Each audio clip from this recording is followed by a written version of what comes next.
Hello and welcome to the Trekitt Podcast, where we talk about everything outdoor related, from kit and locations to stories and the people behind them.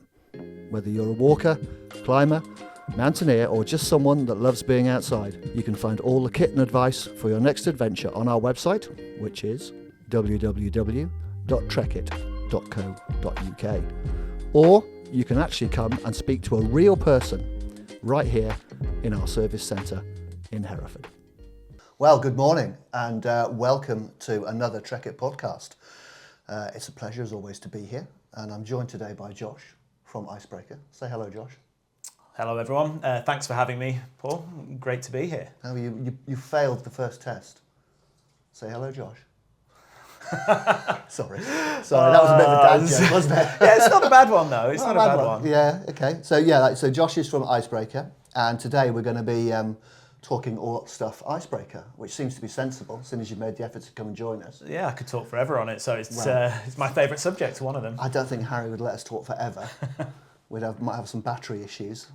But yeah, he's normally pretty good. We can normally waffle on for a little bit. That's all right then. I'm just going to get a little apology out of the way. I am aware that I'm wearing a hat, and there's a very good reason for that. It's because I got a very embarrassing tan line from standing out in the mountains all day on Saturday. We had this conversation earlier on because I've just come across to the UK. I'm based in Switzerland, and I wasn't ready for the sunshine. I didn't have a hat, so... It's the UK. Who's ready for the sunshine? Exactly, Yeah. Exactly. But you've got a nice even glow about you. Even-ish. My very kind son described me as a Pokeball. So it's red at the bottom, white at the top. So I'm going to leave my hat on, which I'm very sorry about, but that's it. It's better than the embarrassing Pokeball effect. So enough about me, Josh. All right, enough about me. It's all about you now. It's your opportunity. Pressure's on. Yeah, pressure's on. Just give us a little bit talk about yourself, how you got involved with Icebreaker, what you do there, if anything, and how you've managed to get away with that for many years. Yeah, it's as little as possible. No, it's, as you can hear from my accent, originally from the UK. My career was in sales. And I met an Australian woman, and we moved to Australia in 2011. So tough choice. UK, a difficult Australia. Choice, yeah. Manchester or Melbourne. Ooh, it was tricky. It was tough, Yeah. But Melbourne won out, surprisingly. Yeah. And we moved across. We had 6 weeks to get married, find jobs, and settle down. And no pressure then. No pressure at all. We did, but the job I found wasn't the ideal one. And about 9 months later, there was a job with Icebreaker advertised. Now, I grew up in the Lake District in the UK here, and had a love for the outdoors. I've had it from an early age. Mm-hmm. My dad used to take us out every Sunday on one of the different fells from the age of 6. Once we hit 12, 13, you're like, don't really, fancy Dad? doing that anymore. But I then fell in love with mountain biking. So I had another passion for the outdoors that I could pursue that I still have to this day. But was that back in the day when mountain biking was just mountain biking? Yep. So it wasn't enduro or downhill or cross country or down country. Trail. It keeps going. It was just mountain biking. It was just mountain. There was no suspension forks. I think, embarrassingly, I used to have a Gervin Flex stem on my steel rigid bike, just to cut out the chatter. It was an old orange Clockwork with a rigid fork. The orange and white one? No, it was the black with the bright orange fork. Oh, lovely. So yeah, it was a beautiful bike. I was saying to Harry before, actually, it's the one bike I regret selling. Yeah, there's always one, isn't there? Yeah, and that's the one that got away. So let's not talk about bikes because you'll be here all day. Yeah, I've got a steel hardtail build, so we can go on to that one later on. But when I saw this job with Icebreaker, it was an opportunity to couple my passion with outdoors with a career. And it was a bit of a step back from what I was doing, but Kat, my wife, had found a good job. She's like, no, go for it if you're really passionate about it. And 11 years ago, I started with them down in Australia, and I worked in sales as a key account manager. After a couple of years, headed up the sales team in Australia and just really building the brand, putting it into premium distribution. It got a little bit lost along the way, but we rebuilt it to the premium distribution, and the wholesale business really started to be successful down there. couple of years more in that role, and I was given the opportunity to roll out retail stores for Icebreaker in Australia. Very different proposition, as you know. The hardest job in the world, eh? It was a steep learning curve. Opening 3 new stores, and we managed to get those rolled out. So again, in that role in retail, enjoying my time still with Icebreaker, and I got a phone call from the general manager of North America saying, would you fancy a job with Icebreaker over here, heading up the sales team for North America? And myself and my wife had just bought our forever after home in the middle of the country, beautiful, and came home. Was like, how do you fancy a trip to North America? And we were the type of family who we had a discussion over wine, as you do. And do we want to live there, be 80 years old and say, what if we'd have moved to Canada? Yeah, oh, Canada. Yeah, Vancouver. Oh, Canada. Vancouver. Again. West coast of Canada. West coast of Canada. Beautiful. So we took the kids. Yeah. 1 month later, we were across in Vancouver, where we spent 3 very happy years, again, working for Icebreaker across North America, experiencing, again, building the brand through wholesale in the US and the Canadian market. And during that time, Icebreaker was acquired by VF Corporation, which was a great acquisition for VF and a good acquisition for Icebreaker. And during that time, they were relocating from Vancouver to Denver, had the option to go to Denver, but it wasn't for us. The journey with Icebreaker was coming to an end. And then I got a phone call. Right. How do you fancy moving to Europe? Sales director for Europe. And 2020, here we are. Moved across just before lockdown. So interesting moving times, I bet. Bit chaotic. So we live in a very beautiful part of the world, southern Switzerland, where the European office is for Icebreaker on the Italian border. And started off as sales director, and now I'm in the role as general manager for Icebreaker Europe. And Le Grand Fromage. Yeah. Not really, as my team will probably attest to. Just so the viewers, listeners know, one of Josh's colleagues, Rachel, is sat over there with a very wry smile on her face. Yeah. He's not really the big cheese, is he? Oh, she's nodding. No, look, I'm privileged to lead the brand for Icebreaker in Europe. It's a great brand with so much history, and I still believe we've got so much potential to grow. I think we're one of the best kept secrets within apparel, within performance apparel. Yeah, I think you're absolutely right. I think, having a 30-odd year history in retail in the UK, I've never really felt that Icebreaker was really strongly represented in the UK properly. Given what a great product it is. It's I just think it's never really had its moment properly. So still lots to go at, I bet. Oh, a huge amount. When you look at Europe, Germany's our biggest market, but the UK has so much potential when you can see what the brand is doing in other regions in Europe that are quite similar to the UK, where people have that passion for the outdoors, or I would say maybe even a reignited passion now since lockdown and the pandemic. And I think that's something that we've learnt. Well, I keep saying we, I mustn't say that anymore.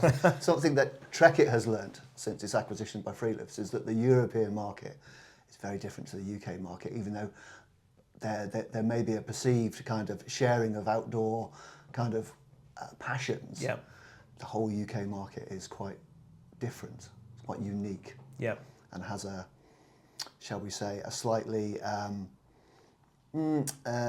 more value-oriented focus. Yeah. But we'll get into that later. No, and I think it's interesting what you say, because value people often perceive as what can I get for the cheapest amount of money, whereas value can mean so much more. Well, those people who have trawled Trekitt's website and looked through the blogs might see an interesting piece by my brother Mark called The Value Proposition. Okay. And I'm going to say no more, you should go and read it. I will, for certain. Yeah, that was written many years ago, and it still holds true. Yeah. About, like you say, what is perceived value. Of course. Absolutely. Of course, we could talk for a while on that one. We could talk for a while on that one. Another rabbit hole. So let's just rewind a little bit. I mean, you said you started out in Australia. Yeah. But Icebreaker's New Zealand. Is that right? Correct, yeah. Okay. New Zealand founded company, proudly so. So I was based in Australia, but spent a lot of time over in New Zealand, and been lucky enough to go down to some of our stations, so farms where the wool is produced, and there's some amazing country down there. That's for sure. South or North Island? South Island. All the stations are in South Island, and we had an office when I first joined in Wellington, and then that relocated to Auckland. So. Okay. Wellington's an interesting airport to fly into, by the way, if you ever go. Is it a bit sudden? Yeah, white knuckle because of the winds, so, but it's good. Yeah. Good little city. I've flown to a couple of airports in the Himalayas, which are quite similar. Okay, not quite as bad as that. In some very dodgy old Russian planes. That would be interesting. That was interesting. Yeah, it was great. It was great. So it's Mr. Moon? Yeah, founded by, really interesting. So Jeremy founded the company, Jeremy Moon, and it's a really interesting story. So back in the early 90s, mid-90s, he had an American girlfriend, and she was staying on a farm in the South Island of New Zealand. Jeremy went to visit, and the farmer there, they got talking, handed him this garment. It was a vest or a T-shirt. Right. Silky soft to the touch. So Unlike anything. Unlike woolen garments of those days. No, not like the stuff that my nan used to knit me when I was a kid that you spend all Christmas scratching. Big chunky Aran sweater. Yeah, you know, the beautiful stank stuff. of lanolin. Yeah, you smell like a wet dog once it rains on you. Nothing like that. Then. No, nothing like that. And the farmer gave it to him and said, go and wear it, test it out. He was big into his outdoor sports, hiking, mountain biking, climbing, and he wore it. And Jeremy's quite a deep thinker. I think you've met him a couple of times. So very deep thinker. And as he was wearing it, it performed. It worked for what he needed to do. It wicked moisture away. It was very comfortable to wear. And he thought this deep irony of while he was wearing this top that performed, everyone else was wearing synthetics derived from petrochemicals in nature. A plastic bag, basically. A plastic bag. Yeah. And the business idea sprung, there's a great top that performs. There's this awesome solution by nature. Being a marketing graduate, how can he put the two together? Okay. So he quickly went, okay, I'll remortgage my home. He got a loan. He got a loan out as well for. I've got this vest. Yeah. Let's remortgage my house. Oh no, it was for a kitchen renovation. Okay, right. And he went round connections and people he knew and put together the funding to kickstart Icebreaker. Wow. And he started with 2 styles, both of which are still in the range today. The Oasis Crew. Yeah, so the Oasis. The Oasis Crew, 200 weight, and the original Zip, the 3/4 320 the weight. 320 with the high neck on it. With the high neck on it. So both of which still in was the it called range. Tech Top or something? Yep, so the Tech Top, that was the original Tech Top, yeah. God, you used to sell shed loads of those. Oh, we still do. Yeah, I bet you do, yeah. So brilliant, yeah.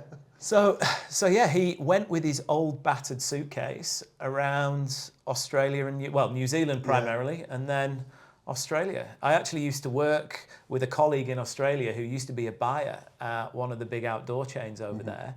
And he remembers kicking Jeremy out of his office with his battered suitcase and telling him he wasn't interested. And 10 years later, he was working for it. Yeah, don't you know we've got this really good, smelly alternative that people can wear? Yeah, but I think the challenge was, and it's similar. We had that conversation about value. You know, we were putting a next to skin base layer, and it was expensive, up against $20 polypros. Yeah. So it was revolutionary at the time, and I think that passion and that founding purpose really saw him drive through. Yeah. It must have been. Well, I guess it still is, isn't it? Because a lot of product is value driven. Yeah, a lot of product is value driven. Definitely, and for a reason, I guess. But selling a higher quality, higher price bracketed garment. Yeah, very difficult. Yeah, and you know, merino wool as a material. When we started, there was no other outdoor brands really experimenting. There was a little bit here and there, but we were one of the pioneers. You know, Smart Wool were doing socks. I think Autobox were doing a little bit here and there, but that was about it. Yeah. But Icebreaker were really the pioneers to really bring that forward to the market, and now that competition in the merino space is huge. But that's the thing, is you expose yourself to a market and everyone starts noticing you, and copying you, I suppose, or But- trying to. But I think for us that's a good thing. Yeah, because absolutely. The more people who are moved away from petrochemical-based products, Exactly. the better the world's going to be. Exactly, because our purpose now is still the same as it was. When I started, it was nature is better than plastic, feel it to believe. Yeah. And back then, it performed well, but the better than plastic piece, I don't think the consumers really understood. It wasn't really in the consciousness of people, was it? It wasn't not at out all. there. People didn't talk about it. You know, we weren't exposed to it on a daily basis like we are now. No, and it was just, okay, the product works. It Yeah. works for the Yeah. activities I need Yeah. it to work for. Great. Yeah, I think the main selling point that we used to push to customers was, you know, it just doesn't smell. You can wear it for days and days on end. Yeah. And that would really it would flip something in people's brains because they're all used to wearing stinky polyprops and polyesters. You know, you wear it for half an hour and then your mates would abandon you.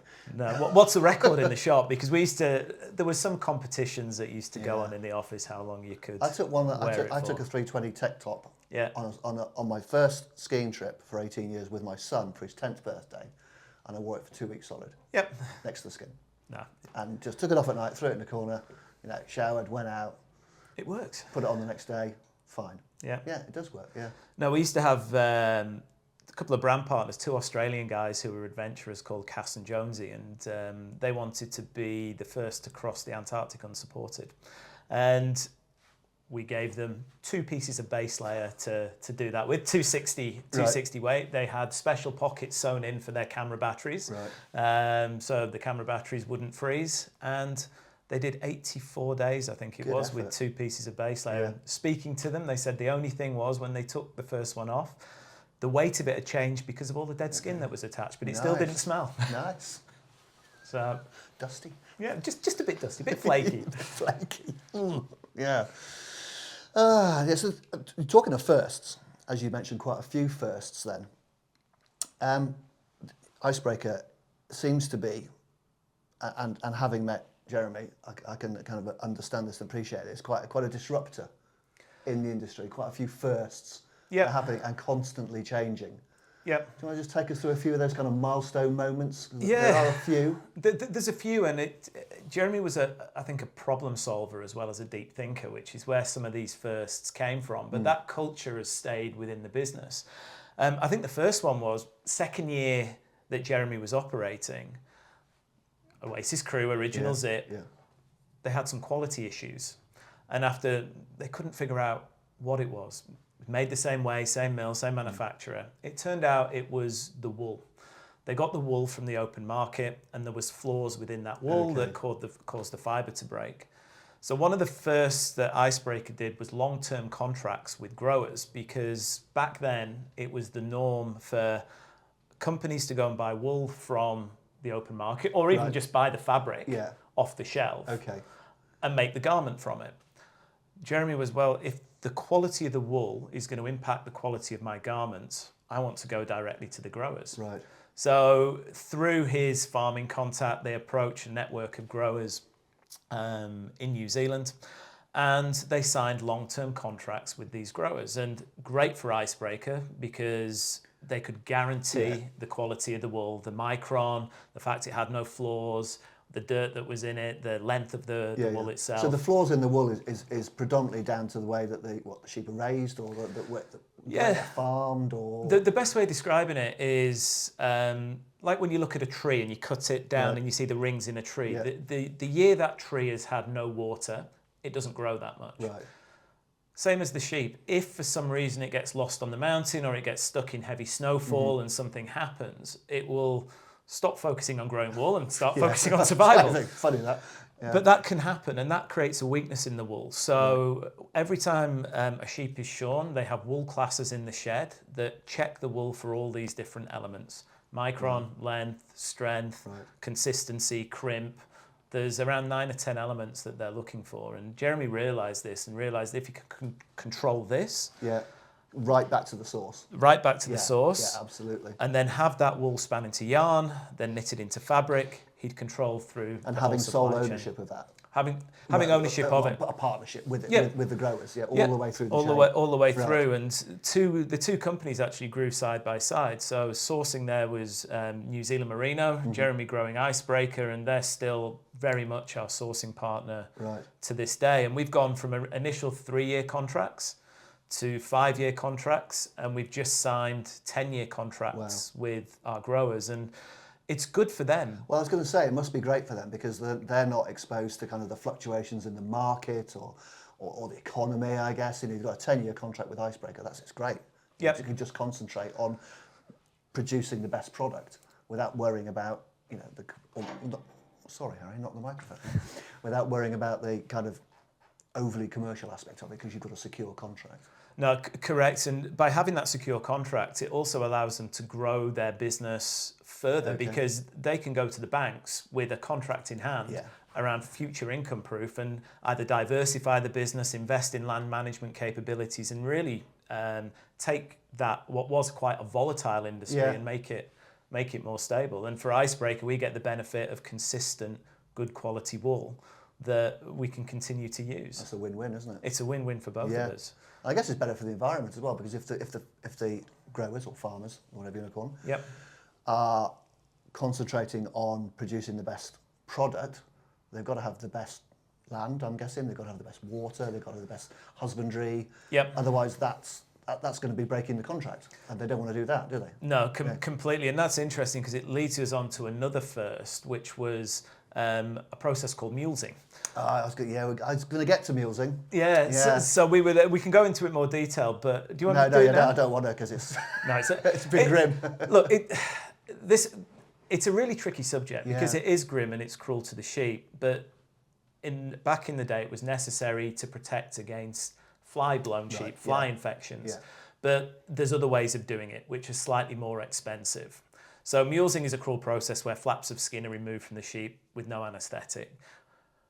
Jeremy realised this and really wanted to put a stake in the ground when it came to animal welfare. So we were the first brand to source all our wool from non-mulesed flocks. Again, more expensive for the farmers, but we've continued to put that as a stay in our animal welfare standards. And now it's industry standard pretty much across the board around non-mule sheep. Again, another first. Fantastic. Other first. One that was a first that sadly we moved away from, but we did a traceability back in 2010. Right, because that's really big in kind of down products, isn't it? Yeah. RDS, that kind of thing. Mountain Equipment, RAB, UK brands who are very big on the ethical sourcing of product, insulation product. So we've still got ethical sourcing, so we know where our wool comes from. So from traceability to that standard. But in 2010, we were a bit smaller back then.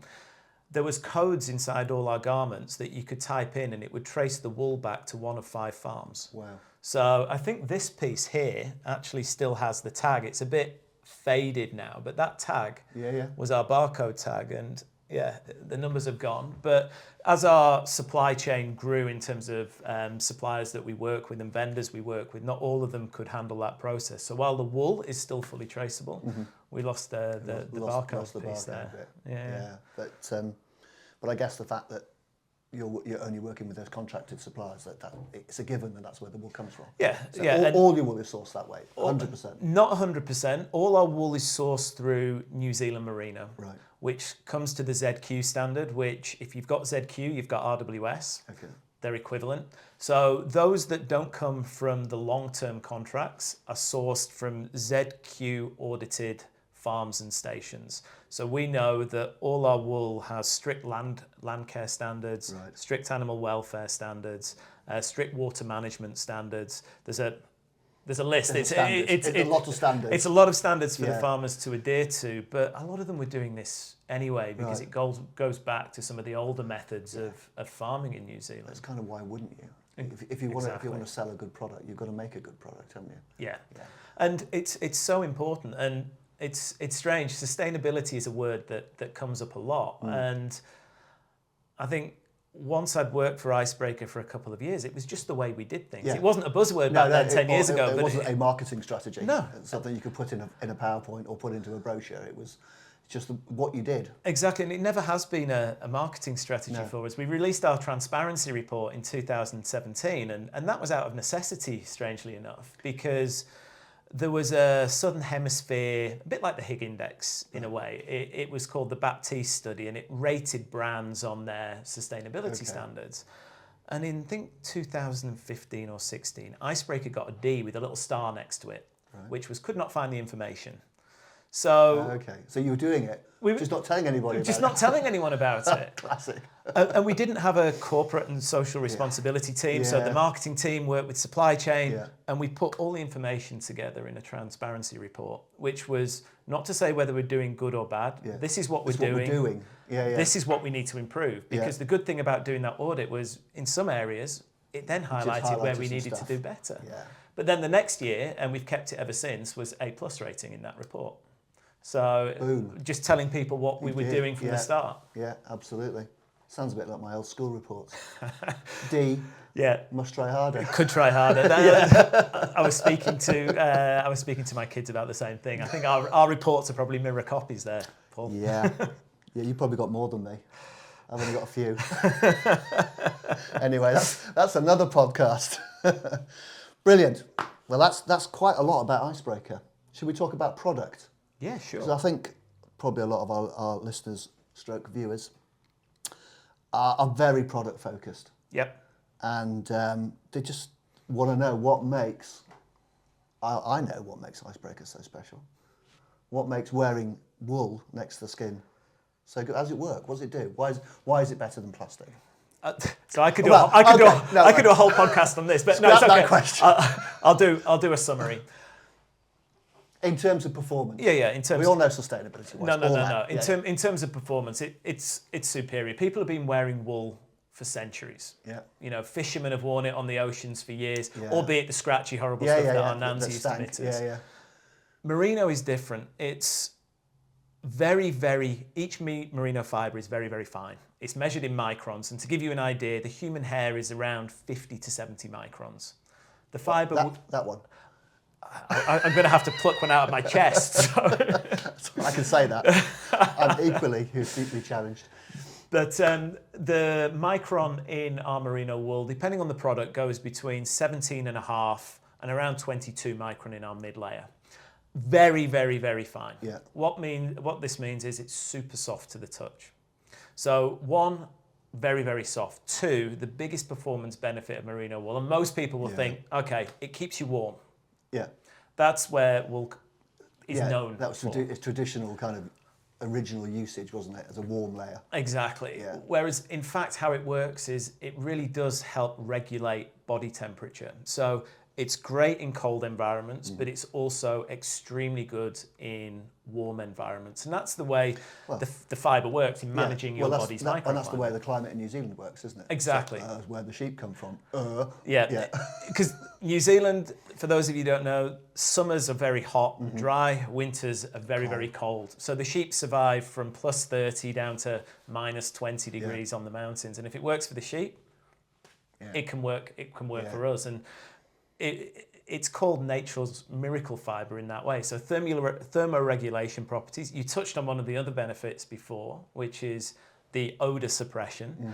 And everybody's going to think it's strange to wear a garment for 7, 8, 10 days in a row without washing it. But you can truly do that, and it does withhold the odour. In some way, it traps the odour molecules within the fibre that are then released when washed. So again, from an odour suppression point of view, fantastic. Moisture management, it's extremely good. So it can hold up to 35% of its own weight in water without even starting to feel wet. It works with the body's natural sweating process to wick that moisture away from the skin and release into the atmosphere. So both the fibre is breathable, but the fabric, the way it's knitted, is also breathable. The other piece that people don't know is it's an extremely resilient fibre. So merino wool has a natural crimp to it. This means it can extend up to 30% of its own length. Mechanical stretch. Mechanical stretch. So it's got that stretch and recovery naturally built into the fibre, which means it wears very well on the body, but it's actually more resilient for an ultrafine. Because you're not stressing the fibres with the movement. Exactly. Now, other benefits that throw in there, naturally UVA and UVB protective. Should have had one of those on Saturday. So that T-shirt over my head. We do have those flexi stretch shoots, which would have been perfect for it. When I'm mountain biking, in fact, I always carry one of those, even in summer, because when you take your helmet off, I'll tuck it in and hope for the best. But flame resistant as well, so particularly camping, spending time in the outdoors, particularly if your kids are there and wearing it, unlike, say, a polar fleece. It won't singe if hot fibres come onto it. And then wool fibres are naturally biodegradable as well. But I think one thing I really want to touch on is just, if you've not tried merino wool in summer, it's unbelievable. Most people will wear a cotton tee. Those cotton tees can get quite clammy and sweaty. With merino wool itself, you just don't get that, and you've got the odour suppression benefits as well. It's to wear in summer, it's a fantastic fibre, and I think that's our job, to try and educate consumers on that. I guess that odour, just, if you keep looping back round to the environmental and sustainable issue as well, the fact that you can wear a garment for multiple days without washing means you're using less water, you're chucking less detergent into the water courses, you're using less electricity, all that kind of stuff. So it all goes through, and you're not releasing microfibres when you do wash it, because it's a natural fibre. So, but from a technical point of view, then what you can do with the design of that, depending how you panel it, etc. We're using now different eyelet fabrics that we're making from merino. We're combining merino with tensile fibres to make it even more appropriate for summer use. So there's a lot you can do. So why isn't everybody wearing it? I think there's two things. One, people don't know. Right. They don't know the benefits of merino. And I'll be honest with you, I think brands such as Icebreaker, we become quite complacent working in the industry that it works. We need to keep telling and pushing that story. Two, it comes down to the value piece that you mentioned before. It's not cheap. No. Raw merino fibre is expensive, but if you have one T-shirt that can do the job of 5 cotton T-shirts, it's actually very good value for money. It's very good value for money, but it's an education piece that we need to get through there. But I feel now, even younger consumers are starting to look more for that quality, longevity, and value in that proposition. No, I think you're absolutely right. I think the next generation of consumers, if you like, are much more aware of environmental issues and where the stuff comes from and what it's made of and what impact it has on the planet. And rather than rushing out and buying 3 pieces of landfill, you just don't go out for a couple of nights and buy a decent T-shirt. Exactly. It's common sense. No, and it comes to the versatility as well on how you wear it. If one of our plain T-shirts or even plain base layers, the amount of time I've been on a mountain bike ride, got back home, brushed the dirt off, and gone out for dinner with my wife in the same tee, much to her dismay, of course. Where do you go out to dinner? The pub. Exactly. Nowhere flashy. I'm cheap. You can stick it on underneath your dinner jacket, I guess. Right, let's look at a few questions here that I've got on here, because my brain is becoming slightly addled because we've been rambling a bit, haven't we? We have. We bounced around a little bit. We've kind of gone all over the place so far, but tell me where you want to go next. Well, there's one question actually that sprung to mind, just one of my little questions. That we were talking about. You talked about moisture management, sweating, basically. And I remember back in the day when we first started selling them, and people were saying, can I use this for high output? You talked about mountain biking and trail running. So it does deal with that, because in my very old-fashioned brain, synthetics were better at moving moisture. They dried quicker, and wool was better at kind of lower-paced activities. Is that still the case, or is it? We will never dry as fast as a synthetic because of the nature of the fibre and the fabric, but we bring other benefits to the table. So the moisture wicking now combined with tensile, and especially when we're using vented fabrics, is extremely good. I would say the benefit for doing high aerobic output in merino, and I'll use mountain biking as an example, when you stop, you get cold very, very, very quickly. The way merino works, even combined with tensile, is when you stop, it still keeps the same properties, so you don't chill as fast. So yes, it's not going to dry as quickly, but I find the benefit of wearing merino in itself outweighs that con. Now, I've got a practical example. I cycle to work. I commute 27 k's to work on the bike. I was cycling home last Tuesday, torrential downpour, and I was in a merino t-shirt. Right. I didn't chill. It still kept on working when it was wet. Right. Now, if I was in a synthetic, I would have got cold very, very, very quickly. It just doesn't hold any of that. Yeah. Yeah. So it's almost like a wetsuit effect, I guess. In a way, yeah. And there's a very complex chemical process that I'm not going to go into because I don't know. I'm not a chemist, but it's called heat absorption, where merino wool can generate its own heat when very, very wet. Oh, right. So that's very clever. Yeah, which believe it or not, some farms have actually had internal combustion as a result of the wool heating up and going to the shed underneath. So that's it actually generates its own warmth. It can do, yeah, if it's left in that way. That's incredible. But no, it won't dry as fast as a synthetic. But like I said, the benefits I think outweigh. But I'm biased because pretty much everything I own now is merino wool. Yeah, of course you're biased. Of course you're biased. You don't have to buy it. I do, and I still buy it. Believe it or not, I buy from. I've got a wardrobe full of Icebreaker, and I'm just curious now. So my collection goes beyond, but yeah, I buy a lot. Yeah, Icebreaker head to toe. Pretty much. The only thing I'm not wearing Icebreaker today is my trousers, but everything else I can safely say is Icebreaker head to toe. Because that's the range, isn't it? Basically, the whole thing. You do everything from head to toe. Yeah, we start. You can have an Icebreaker whole outfit. We do, and we've got the purpose now, and this is what the transparency report gave us. We were using 83% natural fibres, merino tencel, mixing with some synthetics. As a result of that, we want to move to natural. So now we're 95% natural fibres. Around 70% of our range is natural fibres, and head to toe. So we've got everything from hiking pants that have been launched this year. I was going to say, the only piece that I can't think that you don't do is an outer trouser. No, this year we've launched hiking pants and hiking shorts, Trousers. which are... In England. Sorry, yeah. This is my time in Australia and North America now. So hiking trousers. Thank you. No, that's all right. We blended with organic cotton because merino itself doesn't have that durability for a pant. That's the thing, isn't it? Yeah. Yeah, so we put it together with organic cotton to give durability there, and they're a beautiful piece. I've got the shorts, but it was a bit chilly to wear those today. Yeah. So, but from mid layers, our range is built around 6 technologies, pretty much. 100% merino, which are the items that you see here. As it's a miracle fibre, it works. We make those into mid layers, base layers, t-shirts, underwear.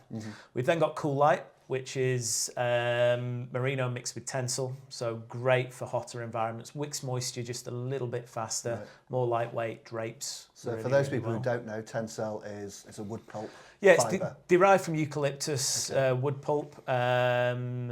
Basically, the barks and the pulp's taken down to a fibre, mixed with the wool, and then put into the yarn. So.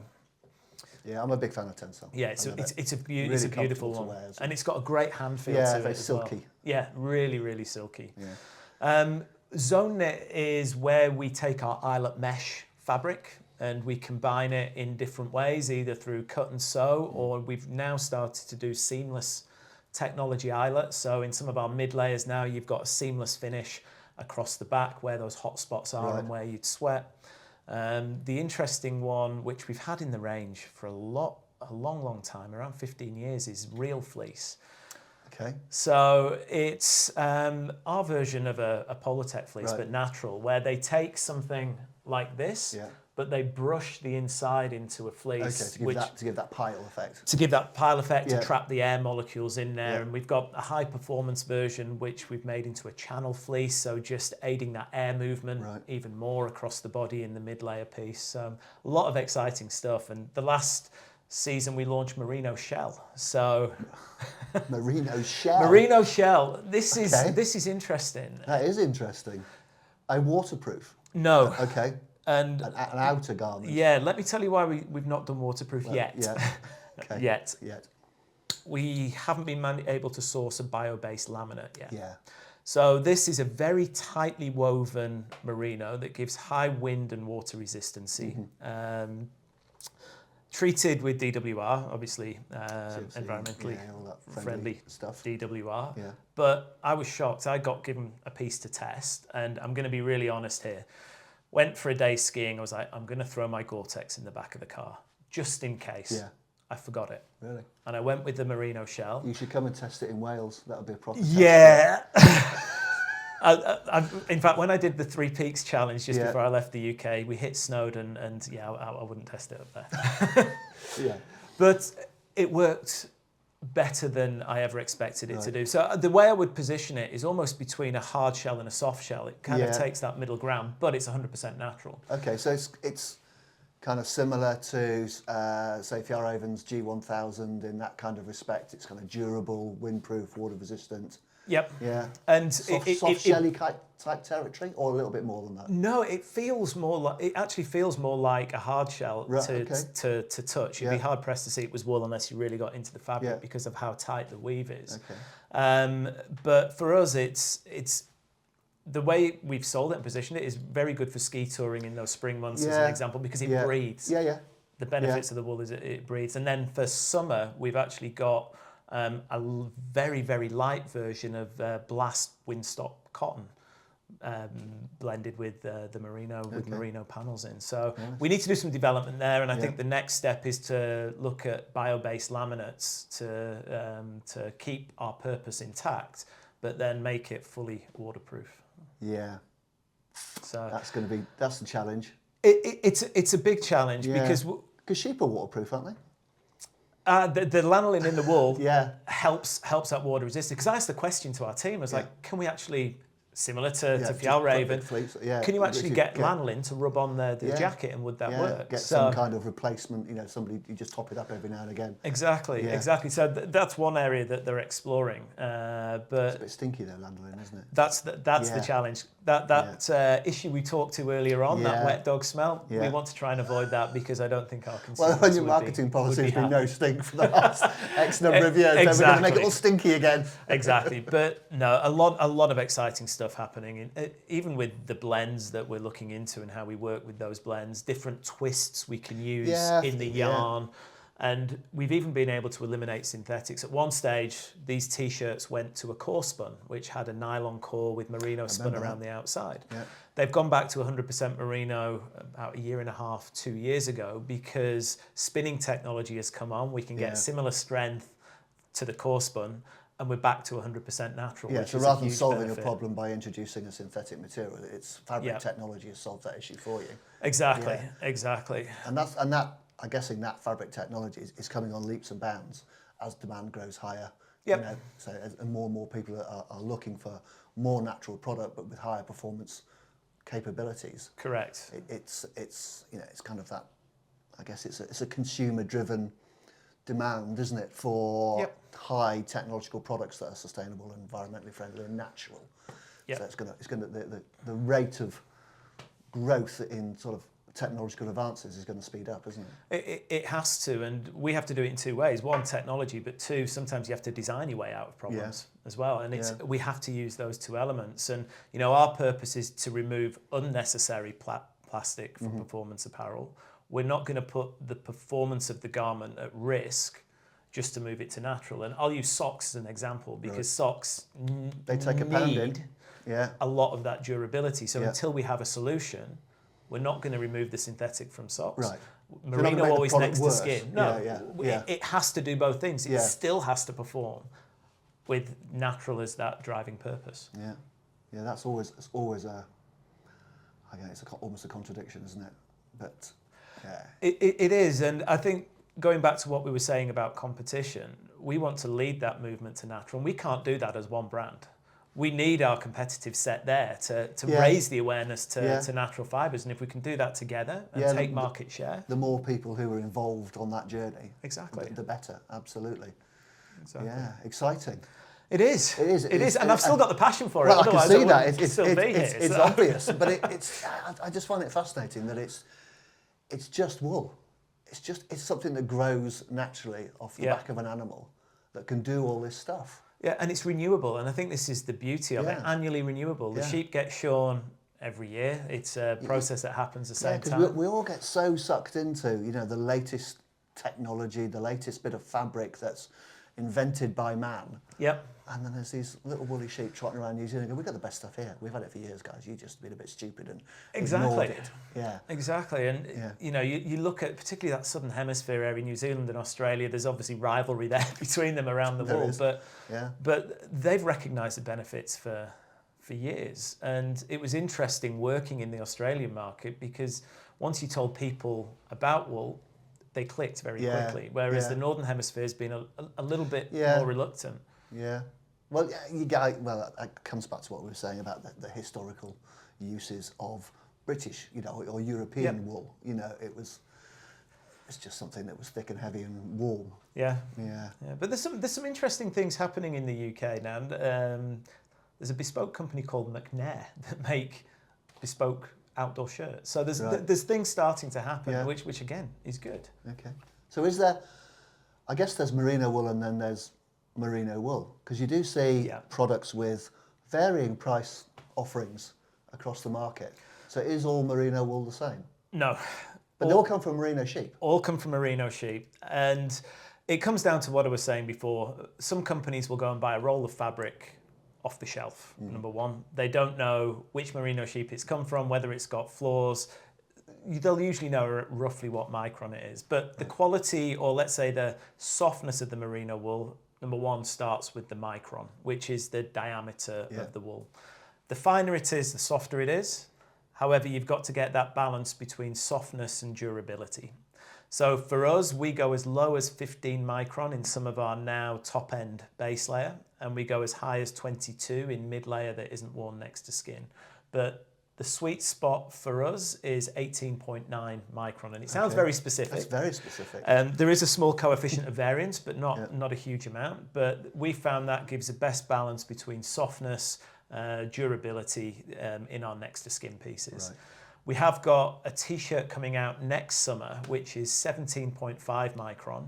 And it's the ultimate 100% merino performance tee. It's got some great paneling, 3 panels across the shoulders for comfort and offset seams. The yarns are more tightly packed, which enables the wicking of moisture quicker. So there's some exciting stuff you can really start to do. Whereas, let's say a thicker diameter of merino wool will be cheaper, but it won't have that same softness, comfort, performance capabilities. And that's wholly down to how the animal has been raised, or how the animal has lived. Yeah, or bred. Bred. Yeah, genetics. I was going to say. Yeah, it's down to,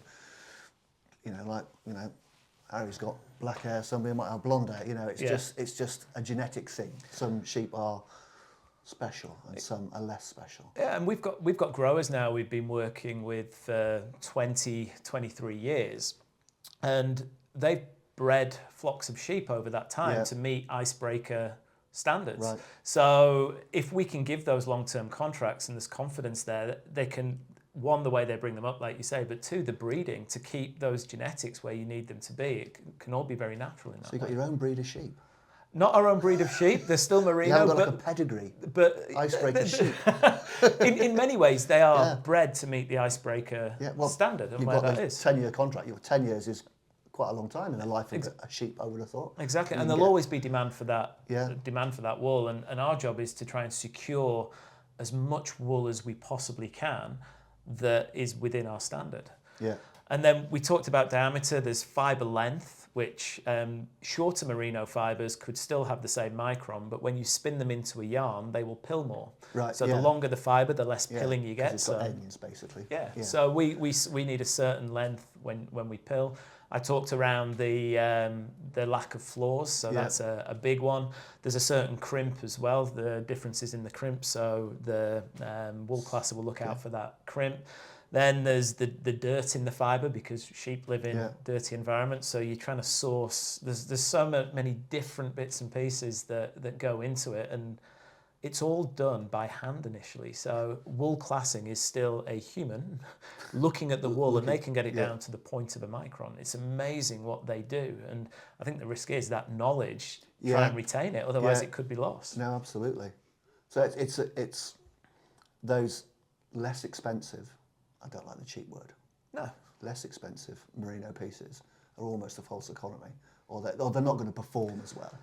No, they'll perform to an extent, but they might not have the longevity that Icebreaker would got. Some of them are often blended with synthetic because that's the easiest way to bring the cost of a garment down. And like I say, our commitment is 100% natural. So where we blend, I guess that's the problem, isn't it? When you create a brilliant product, and you have such a great backstory, and you're doing everything right. Everybody wants to copy you. Everyone wants to jump on the merino bandwagon. So they just start chucking stuff out on the back of your success and your efforts and your work and your ethos and your culture and everything. So you're building this great kind of merino story. It's not a story. It's what you do. It's a category. It's a category. You've created this fabulous thing. And I suppose everyone says imitation's the greatest form of flattery, isn't it? But quite often you're not flattered because those pieces don't meet the same expectations for the end user. So. Yeah, and look, we hope the end user, regardless of where they buy merino, will like the experience. And if it doesn't meet that expectation, then they'll be looking for what is the pinnacle within that category. And I think the other thing is that looks like a simple sweatshirt. You know, there's flat lock seams, there's underarm gussets, there's a drop tail hem, there's offset shoulder seam. So the design process of what looks like an ordinary sweatshirt, there's a lot more that goes into I guess that it's a lot harder to make the fabric look really techy. Like you can do with synthetic fibres. You can make it look really Gucci and techy and add all sorts of things. But if you're staying true to your cause and it's 100% merino or thereabouts, it's harder to make that look. No. Isn't it? Super techy and Gucci. Completely. And even in a plain black top, you still want to keep all those comfort, performance benefits that our consumers know and love, because it would be really easy for us to go, we'll just do cut and sew and it'll be... We're not going to do that. Seamless. How do you do seamless? How do you knit? Is it woven, knitted? It's knitted. Right. So we launched a seamless product around 2.5 years ago, and then with our purpose-driven strategy, it had too much synthetic in. So we're relaunching full seamless in terms of the tight next to skin seamless with bio-based elastane. And it's knitted on circular knitted machines. It's a tube. Basically. So it's a tube, and there's a pattern that comes out of that tube. And I think this is where people get confused, because if you were to buy this in a seamless version, it's going to have a seam in it. Well, it's got to have at some point somewhere. You can't just wear a tube. Exactly. But it's the panel. Let's say the paneling and the zoning effect, which is the pattern of the circular knitting that goes in to create those points of stretch. Rather than sewing in extra pieces that might have perforation or whatever, they're incorporated into the knit. So we've continued to do seamless in our mid layer, where we can go slightly heavier and just knit with merino, and they've been very successful in our zone knit mid layers. And then spring summer 24, we're back into the leggings, the underwear, and the more active pieces in natural seamless using bio-based elastane. So it's really exciting to get back into that. Bio-based elastane, what's that made from? It's derived from various plant products. So soybeans. Are soybeans stretchy? Don't ask me about the tech behind this, because I don't know. We can get another podcast with Geordie, our materials developer, because he knows this detail inside out. Yeah. But it's plant-based, because where we're trying to solve in our natural purpose, elastane is one of the hardest things to try and solve for. So this is the first time we're using it, and it's passed all the tests that we've done. And Icebreaker probably test very, very rigorously, probably more so than other brands that I've worked with. So it's mad, isn't it? Isn't it mad? You sit here and think, like human development, always striving to make things better, always searching for better fabrics, or better materials, and things that are stronger. And good old Mother Nature's just making it. It's just getting on with it. They've got it there. Yeah. It's mad, isn't it? No, it's crazy, and it even goes back to how the farmers farm in New Zealand as well, because we've working with our farmers obviously in ZQ land management, but they're taking it now to the next level, and going to that next level means going back to the roots. Funny that, isn't it? Yeah, all comes back round exactly to just doing it right. Yeah. Well, I'm planning to go to New Zealand, South Island. When? January, I think. Let's connect after this, because if you are interested, we could get you on a station. That'd be fab. My niece is marrying a Kiwi. Okay. And he's from a little town, I think it's Tiana. It's at the bottom of Milford Sound. Yep. Yep. And she's getting married this year in the Lake District, where you used to live. and then they're having a ceremony in January in New Zealand. Well, we'll connect. We'll definitely connect after this because I'll get my people to talk to your people. Yeah. And we'll do a little wool tour. It blows your mind. There's a station just out of Queenstown called Mount Nicholas, which is one of our oldest partners. And this station is around 100,000 acres, 2 mountain ranges on its property. Fabulous. 29,000 head of merino. So it sounds like a lot of sheep, but when you consider 100,000 acres, it's completely the opposite of intensive. It's these sheep really do have freedom to just roam. living out there. Yeah. Growing the best wool. And it's strange. From Queenstown, it's either a 40-minute water taxi ride away or 3.5 hours drive around the lake. Fab. Well, I'm looking at Harry. Harry's given me the thumbs up. I've got to the end of my questions. Okay. Unless you want to ask any questions. It's always a good way to end something, isn't it? No. Any questions? Well, you've been in this business for hundreds of years. A long Hundreds time. of years. How have you seen it change, and how have you seen the consumer sentiment change towards maybe natural fibres or sustainability? Yeah, I think much more recently. Yeah. You know, I think in kind of the heady days, kind of the 80s and 90s, it was very much around striving for high performance fabrics, you know, the all dominating gore, kind of wiping out all other competitors in its wake. And, you know, it's a great product. It works well. But, you know, as we all know now, Gore is changing its product to be more sustainable. Yeah. You know, and the industry is definitely going that way. Absolutely. And quite rightly so, because, you know, we all go outdoors because we love the outdoors. We're all passionate about it. Yeah. We all secretly want the mountains to ourselves. We don't want anybody else up there. we just want to get out there. And yet we're all walking around in plastic bags and petrochemical-based products. And it's only right that there is a much more of an awareness around products, and not just what they're made from, but where they're made, how they're made, how suppliers are treated. You know, things like Blue Sign, RDS, all these kind of standards are absolutely fundamental to the future development of the outdoor product. And if consumers are just going to have to pay more for a product, well, so be it. Yeah. You know, I can't wait for the end of landfill retailing, because it's just unnecessary. And I know times are hard. I know we're in an economic crisis and people are struggling, but you can still get good product. You can still get good ethical product. You can still buy well. Buy once, buy well. Yeah. You know, and just consider the value proposition. And it has to change. It has to change, otherwise we won't have a decent outdoors to go in and enjoy. No, I fully agree. And you mentioned there that if you get a versatile product you can wear for multiple occasions, absolutely. You've got it. And these 2 items you see here, that one's 12 years old and I still wear it to this day, you know, and look after it well, it'll last. Yeah, no, absolutely. Buy once, buy well. Yeah. And consider the value proposition. No, without a doubt. Which is just consider the lifetime value of a product rather than just the initial purchase of the product.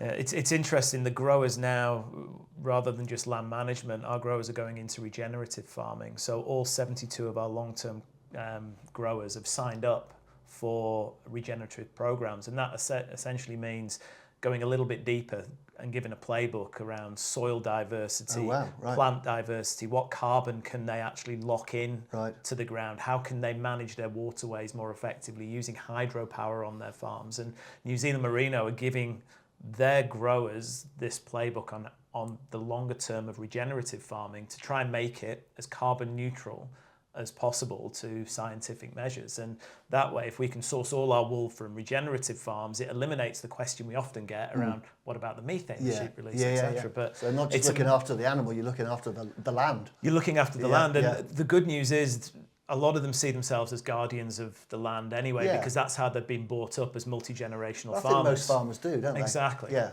It's only when they're driven by stupid governmental political directives. Yeah. You know, if you look at any proper, I use that word, I'll probably get lots of comments about it, but proper farmers, they do care. They care about the land, they care about they are for want of a better word, stewards, aren't they? Yep. You know, they don't own it. They're just looking after it for looking after it for the generations next to come. Yeah, absolutely. Boom. Boom, as they say. Young people say nowadays. No. What a way to end. That all got very... No. got quite deep and philosophical there, didn't we? Yeah, no, thank you. I've really enjoyed it. No, it's been brilliant. And thank you for coming down and spending some time with us. It's been a real pleasure. Not at all. Give me an opportunity to talk about Icebreaker and wool and I'm there. Well, just give me an opportunity to talk. Live a very solitary life nowadays. No. It's been brilliant. So I'm going to sign off. Thank you, Josh. Thanks once again. It's been enlightening. It's been entertaining. It's been great. You've been an excellent guest. Thank you very much. And I should just sign off with my usual, if that's okay, Harry. Thumbs up from Harry. He's very quiet, isn't he? He is very quiet. Doesn't say much. Doesn't want to interrupt. So, thank you, listeners. Thank you, viewers. Until next time. Toodaloo.